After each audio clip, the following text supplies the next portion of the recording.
Tomen sus Biblias y vayan a Hechos capítulo 9. Hay 5 relatos en la palabra de Dios que cuentan todo lo que se puede saber del Espíritu Santo, cómo recibirlo, etc.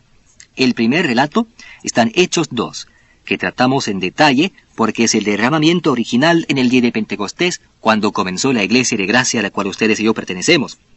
El segundo relato fue en Hechos 8.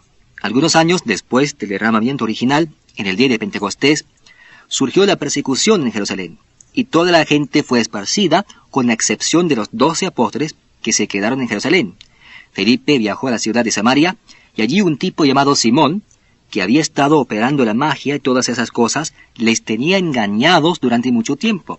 Pero la predicación de la palabra de Dios les ganó para el Señor Jesucristo, pero no manifestaron nada. No hablaron en lenguas, no tenían evidencia. Así que Pedro y Juan, los jefes de la iglesia en Jerusalén, llegaron, les impusieron las manos, recibieron revelación y quitaron la causa. Cuando fue quitada la causa, desapareció el síntoma y hablaron en lenguas. Ahora estamos en el capítulo 9, el tercer relato en el libro de Hechos. Y este tercer relato del libro de Hechos es el relato de Saulo, que de verdad asolaba en grande la iglesia. Saulo había sido miembro del Sanedrín, a mi parecer, pues dice que votó en contra de Esteban. Para ser miembro del Sanedrín, había que tener por lo menos 30 años de edad, y había que ser padre.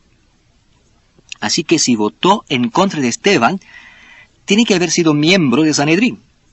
De todos modos, Saulo era su nombre hebreo, y Pablo era su nombre griego. Nunca se cambió de nombre, simplemente es que uno es hebreo y el otro griego. Él verdaderamente asolaba la iglesia, y él va al sumo sacerdote para obtener las cartas necesarias.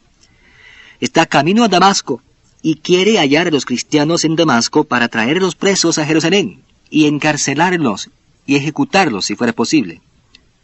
Ahora, mientras este hombre cruel está de camino a Damasco, he aquí de repente sucede. Dios le encuentra en el camino, se convierte, renace del Espíritu de Dios, pero ha perdido la vista y le llevan de la mano a Damasco. Y en el capítulo 9, en el versículo 10, dice: había entonces en Damasco un discípulo en Damasco, un simple discípulo. ¿Saben lo que vamos a hacer ahora? Yo les voy a mostrar de la exactitud de la palabra de Dios que toda la enseñanza que se ha propuesto durante los años, que solo los obispos pueden imponer las manos a la gente y ministrar el Espíritu Santo, es totalmente errónea. Porque aquí tenemos simplemente un discípulo. Ni siquiera tiene un ministerio en el cuerpo. Es solo un discípulo. No es un obispo, no es un anciano, no es un Pedro ni un Juan, pero utilizan este relato en Hechos, capítulo 8, y dicen que Felipe podía llevarlos al Señor Jesucristo. Felipe podía llevarlos a convertirse, pero Felipe tuvo que llamar a los obispos de Jerusalén, a Pedro y a Juan, para que les impusieran las manos y recibiesen el Espíritu Santo. Eso no puede ser verdad, porque aquí en este relato vamos a ver a un hombre llamado Ananías, un simple discípulo, es todo, y él va a ministrar el poder del Espíritu Santo en manifestación y la sanidad a Saulo o Pablo. Eso es, la diferencia entre un discípulo y un apóstol es algo que deberían entender. Un apóstol significa uno enviado por Dios. Ser un apóstol es un ministerio. Toda persona llamada por Dios como apóstol tiene un ministerio. Según Efesios 4 hay 5 ministerios: apóstoles, profetas, evangelistas, pastores y maestros. Este hombre Ananías no era un apóstol, era solo un discípulo. Un discípulo es un seguidor, uno que cree en el Señor Jesucristo. Todo apóstol es un discípulo, pero no todo discípulo es un apóstol. Volvamos al relato en Hechos capítulo 9, versículo 10. Había entonces en Damasco un discípulo llamado Ananías, a quien el Señor dijo en visión: Ananías. Y él respondió: heme aquí, Señor. El Señor le dijo en visión. Una visión es una imagen. Revelación. Por revelación, Dios te da una imagen. Esa es la visión aquí. Él le dijo: Ananías. ¿Y saben lo que dijo Ananías? Heme aquí, Señor. Eso es interesante. A veces les decimos a nuestras clases que si Dios hablara así a los creyentes hoy en día, tendríamos un funeral tras otro, porque se morirían del susto. Es que se morirían. Pero Ananías esperaba oír de Dios. Era un maravilloso hombre de Dios, un magnífico hombre de Dios, y esperaba oír de él. Miren en el versículo 11. Y el Señor le dijo: levántate, y ve la calle que se llama derecha, y busca en casa de Judas a uno llamado Saulo de Tarso, porque aquí él ora. Qué relato, ¿no? El Señor le dijo, bueno, levántate, Ananías, y ve la calle que se llama derecha. Esta es la única forma de llegar a esa casa, a propósito. La calle que se llama derecha corre del este al oeste por toda la ciudad de Damasco.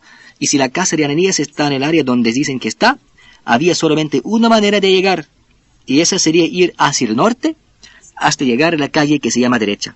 El Señor le dijo, ve a la calle que se llama derecha y ve a la casa de Judas y pregunta por uno llamado Saulo de Tarso, y cuando llegues allí, te aseguro que él estará orando. Les apuesto que él no estaba cantando Gloria Aleluya, y me atrevo a decir que si hubiera 50 personas en la casa en ese momento, nadie estaría orando excepto este hombre Saulo. Es así de exacta la revelación, así de exacta. El doctor Wirville ha caminado desde donde dicen que estaba la casa de Ananías hasta la calle que se llama derecha, a la casa de Judas. Les había preguntado a los guías dónde estaba la casa de Judas y nadie sabía. Por fin encontró a un guía y este dijo que en todos los años que había servido de guía en la ciudad de Damasco, el doctor Wirville había sido la segunda persona, solo la segunda persona que había pedido ver el lugar de la casa de Judas. Todo el mundo quería ir a donde estaba Ananías. El doctor quería ir a donde estaba la casa de Judas. En el tiempo en que estuvo allí, había una iglesia ortodoxa griega en ese lugar, pero estaba cerrada, estaba abandonada. Las ventanas estaban tapadas, y la distancia entre los dos lugares era un poco más de 1 kilómetro. Bueno, en todo caso, el Señor le dijo a Ananías, ve a la calle que se llama derecha, ve a la casa de Judas, y al llegar allí encontrarás a este tipo Saulo orando. El versículo 12 dice, y ha visto en visión a un varón llamado Ananías, que entra y le pone las manos encima para que recobre la vista. Entonces Ananías respondió, Señor, he oído de muchos acerca de este hombre, cuántos males ha hecho a tus santos en Jerusalén, y aún aquí tiene autoridad de los principales sacerdotes para prender a todos los que invocan tu nombre. Es que a Ananías no le gustó lo que el Señor quería que le hiciera. Así que, ¿saben lo que hizo Ananías? Se fue corriendo por toda la ciudad a quejarse con medio mundo. No, se quejó con el gerente. No le gustó lo que el Señor quería que le hiciera. Así que dijo, mira, Señor, no me gusta esa asignación. Tú sabes que este tipo Saulo es muy diabólico. Dijo que no le gustaba. ¿Saben lo que dice el versículo 15? El Señor dijo, ve, porque instrumento, vaso es el texto, vaso escogido me es este. Caramba, ¿quién lo hubiera creído? Nosotros ni le hubiéramos permitido a Saulo entrar en nuestra iglesia, ni le hubiéramos abierto la puerta. Caramba, si él hubiera querido venir a nuestra iglesia, nos hubiéramos muerto del susto. ¿Quién se hubiera imaginado que él se salvaría? ¿Quién se hubiera imaginado que él llegaría a ser el apóstol más grande que el mundo jamás haya visto? Que recibiría la revelación más grande que Dios jamás haya dado. Yo no. Estoy seguro que ustedes tampoco. El Señor tuvo que decirle a Ananías, Ananías, escucha bien. Tengo un trabajo para ti. Encárgate tú. Este hombre es vaso escogido para llevar mi nombre en presencia de los gentiles y de reyes. Fue entonces Ananías. Ananías fue según la palabra de Dios. Para Ananías, la palabra de Dios era la voluntad de Dios. Él no fue a Tombuctú, él fue a la calle que se llama derecha. Dobló a derecha, fue a la casa de Judas. Ven, la palabra de Dios es la voluntad de Dios. Quiere decir lo que dice y dice lo que quiere decir. Y entró en la casa y poniendo sobre él las manos dijo, hermano Saulo. Allí está la clave. Hermano Saulo. En el Oriente, nadie llama a alguien hermano a menos que lo diga en serio. Hay 2 cosas que le proveen seguridad en el Oriente. 2 cosas en las tierras bíblicas. Una es el pacto de sal. Si alguien come con usted el pacto de sal, nunca le robará, nunca le herirá en absoluto. La otra es si le llama a usted hermano. Se dice hermano, se dice salam aleikum, y añade la palabra hermano, usted está en una situación muy buena. Porque cuando él dice hermano, usted puede dejar las maletas afuera, usted puede dejar su billetera encima y nadie la tocará. Lo protegerá con su vida. Moriría antes de dejar algo pasar. Cuando Ananías dijo hermano Saulo, ¿saben lo que significaba eso? Que Saulo ya había sido convertido en el camino a Damasco y que era salvo. Así es.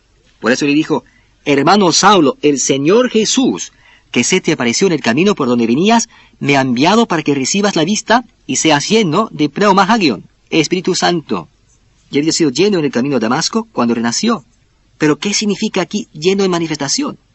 Hay una diferencia entre solo hablar en lenguas y tener la plenitud de ello, el entusiasmo, la efervescencia, que uno tenga el denuedo del Señor y uno simplemente lo dé con completa confianza, sin vacilar. Fue ministrarle eso, el denuedo, para que fuera lleno en manifestación. Está lleno adentro, sin duda, pero hemos conocido a gente renacida del Espíritu de Dios, llena del Espíritu, y sí hablan en lenguas, pero qué mal lo pasan. Como que sale goteando, una gota por aquí, otra por allá. Cada 6 meses en una reunión de creyentes puede que hablen unos 15 o 20 palabras con mucha vacilación. No están haciendo lo que dice la palabra aquí. El Señor le dijo a Ananías, ve allí y ministrale a Saulo, y haz que se mueva la plenitud del Espíritu. Versículo 18. Y al momento le cayeron de los ojos como escamas. No eran escamas, sino como escamas. Y recibió al instante la vista, y levantándose fue bautizado. No dice agua, es solamente un relato para decirnos que el gran Saulo había renacido del Espíritu de Dios, bautizado con el poder de Cristo y bautizado en evidencia con la plenitud del Espíritu Santo. No dice que habló en lenguas, no dice eso en absoluto, pero esperen un poco. 1 Corintios 14, 18, doy gracias a Dios que yo, Pablo, hablo en lenguas más que todos vosotros. Tiene que haber hablado en lenguas, ¿verdad? De hecho, le dijo a la iglesia corintia, yo hablo en lenguas más que toda la congregación, que la iglesia entera. Él sí que hablaba en lenguas. Quiero hablarles un poco a ustedes, los ministros, los pastores. Mis hermanos, ustedes y yo sabemos que si alguna vez vamos a manifestar la grandeza del poder de Dios, tenemos que acudir a la palabra. Así es. Y ni uno de nosotros, ni ustedes ni yo, ni ningún otro ministro, ha llegado jamás al punto de recibir la revelación que recibió el apóstol Pablo. Y si el apóstol Pablo hablaba en lenguas, el gran apóstol Pablo, el hombre más grande que recibió la revelación más grande de parte de Dios, sin duda alguna nos es menester a ustedes y a mí, como ministros y pastores, hablar en lenguas. La palabra dice, doy gracias a Dios que habla en lenguas más que todos vosotros. ¿Hablaba él en lenguas? Por supuesto que sí, como loco. Porque cuando se habla en lenguas, le edifica a uno espiritualmente en el interior, edifica a la nueva criatura en Cristo Jesús. Le hace uno grande y gordo espiritualmente, para que pueda recibir revelación, que Dios pueda hablarle. Bueno, ahí está el tercer relato. Eso es todo lo que hay. Pero es fantástico, ¿no? Solo un simple discípulo, no un obispo, ni un anciano, eso destruye todo ese argumento. Así es. Pero aún enseña hoy en día, de Hechos 8, que la razón por la cual el obispo tiene que venir a confirmarle a uno es que Pedro y Juan tuvieron que ir a Samaria para confirmarlo, imponerle esas manos. Así que el obispo viene para la confirmación porque en la confirmación usan las palabras recibir el Espíritu Santo. Recibir el Espíritu Santo. Por supuesto, nadie lo recibe, pero hablan de ello. Muy rara la vez que lo reciben porque si lo recibieran, lo manifestarían. Hablarían en lenguas, es verdad. Ananías era solo un discípulo y eso es suficiente. Él oyó del cielo, Dios le habló, porque él tenía el Espíritu, Dios le habló, y no le gustó lo que Dios le dijo, así que replicó, mira Señor, ni modo. El Señor dijo, muévete para mí. Vamos. Ananías no volvió a discutir. Se fue deprisa a la casa de Judas, hizo el trabajo que Dios quería que hiciera, y el apóstol Pablo recobró la vista, y fue lleno, efervescente, lleno de la plenitud del poder de Dios en manifestación. Y Pablo dice, hablo en lenguas más que todos vosotros. Ese es el tercer relato. El cuarto relato está en Hechos capítulo 10. Hechos capítulo 10 es un capítulo muy largo y expone la grandeza de la palabra de Dios, porque ahora por primera vez vamos a ver cómo los gentiles entran al cuerpo de Cristo, a la iglesia, sin convertirse en prosélitos, sin hacerse judíos en religión. Ahora vamos a ver por primera vez en la historia de la iglesia cristiana cómo los gentiles, ahora sin hacer nada más, simplemente recibieron el poder del nuevo nacimiento y la plenitud del Espíritu Santo. ¿Y qué revelación es? Dice en el versículo 1 de Hechos capítulo 10, había en Cesarea un hombre llamado Cornelio, centurión de la compañía llamada la Italiana. Estaba a la cabeza de 100 soldados, era un centurión. Versículo 2, piadoso y temeroso, respetuoso de Dios, con toda su casa, y que hacía muchas limosnas al pueblo, y oraba a Dios siempre. ¿Para qué se tendría que convertir Cornelio? ¿Era un hombre bueno? Pero uno puede ser un hombre bueno, uno puede ser un filántropo, uno puede dar todo el dinero a los pobres, uno puede ser un tipo maravilloso, tierno, puro, pero a menos que uno haya renacido del Espíritu de Dios, uno es solamente cuerpo y alma. No tiene espíritu, no tiene vida eterna morando adentro. Cornelio era un hombre maravilloso, pero no es renacido. Versículo 3. Este vio claramente en una visión, como la hora novena del día, y esto era fenómeno para él, que un ángel de Dios entraba donde él estaba y le decía, Cornelio. Él, mirándole fijamente y atemorizado, dijo, ¿qué es, Señor? Y le dijo, tus oraciones y tus limosnas han subido para memoria delante de Dios. Envía pues ahora hombres a Joppe, y haz venir a Simón, el que tiene por sobrenombre Pedro. Este posa en casa de cierto Simón Curtidor, que tiene su casa junto al mar. ¡Qué magnífica verdad es esa! Que tiene su casa junto al mar. Simón Curtidor. Ellos tenían sus divisiones de zonas industriales y residenciales. Sí, pensamos que somos tan modernos. Ellos eran modernos. La casa de un curtidor tenía que estar fuera de los límites de la ciudad.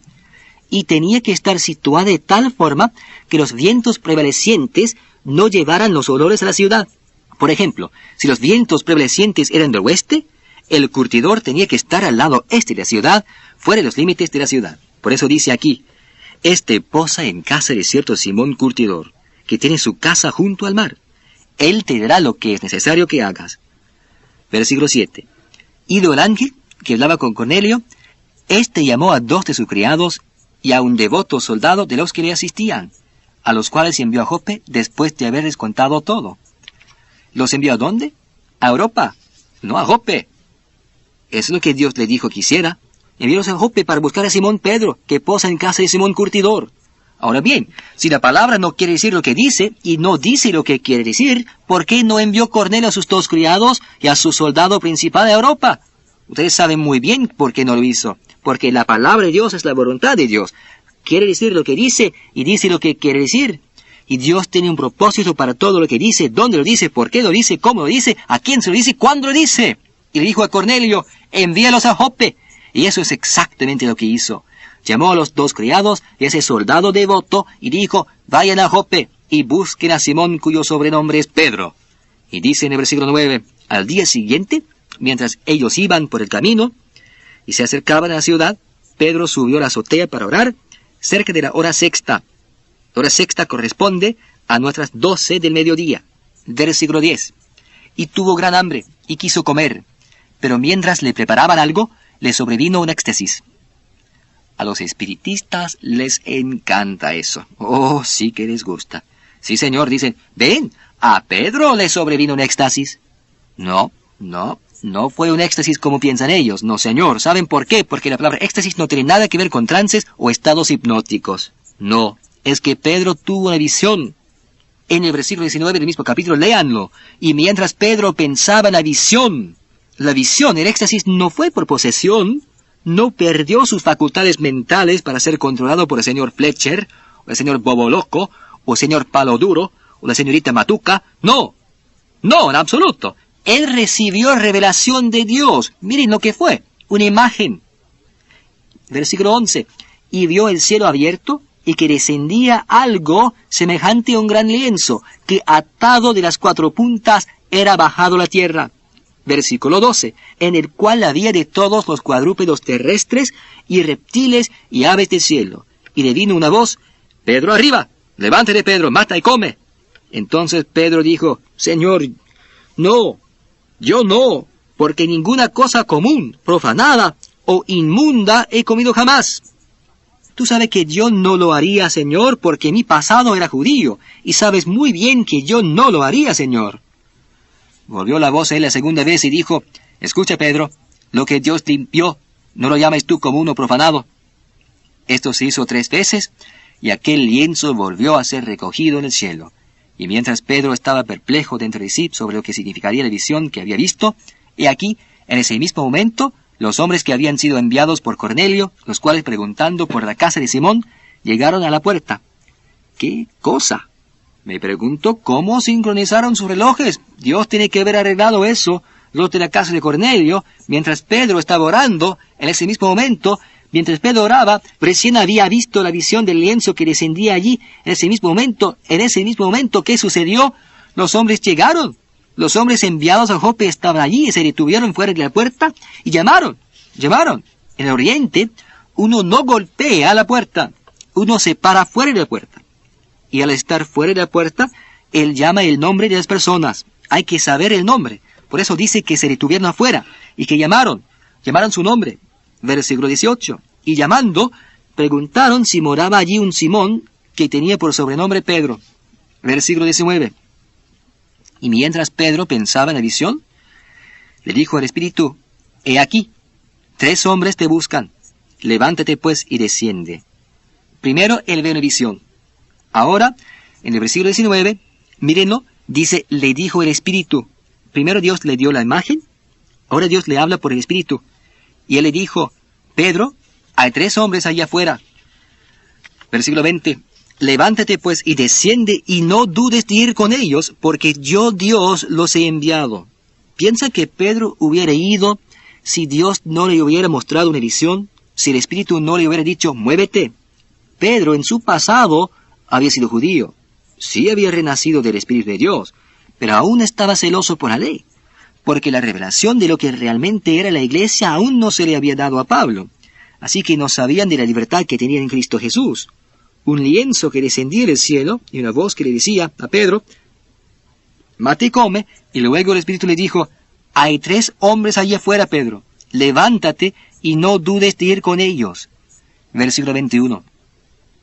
Entonces Pedro, descendiendo a donde estaban los hombres que fueron enviados por Cornelio, les dijo: he aquí, yo soy el que buscáis. ¿Cuál es la causa por la que habéis venido? Le contaron de qué se trataba, por qué habían venido. Reiteraron exactamente lo que leí de los primeros versículos del capítulo 10. En el versículo 23 dice: levantándose Pedro, se fue con ellos. Y le acompañaron algunos de los hermanos de Jope. El Señor le dijo a Pedro: desciende y no dudes de ir con ellos. Y dice: y al día siguiente. Ahora, el día después de todo esto, se van a ir. Y los había traído dentro de la casa. Pero antes de ir, Pedro recibe más revelación y más información. ¿Saben qué? Pedro va a llamar a 6 creyentes renacidos, que también han sido judíos, y les va a llevar consigo como su prueba. Porque Pedro sabe que le van a pedir cuentas en Jerusalén cuando él vuelva allí. Y tiene que tener su testimonio, sus testigos con él. Y los testigos serán los 6 que le acompañan a Cesarea.